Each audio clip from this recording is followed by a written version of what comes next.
ლუკა კიკალიშვილი საკვალიფიკაციო ეტაპის მესამე რაუნდი.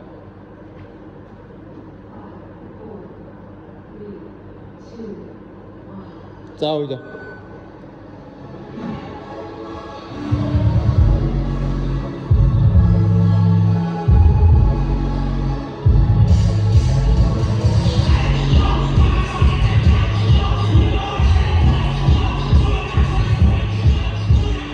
მიდი, კაი ტემპი გააგზელე.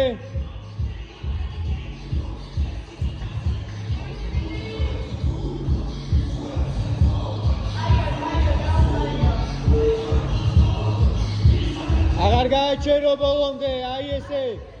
სევით. კერდით უფრო. 15 წამი, სევით. ჩამოხდი. წავიდა 10, სევით. აი ეგრე. ჩამოხდი ერთიც. ჩამოხდი და ერთი აიწიე. წავიდა, 1. აია.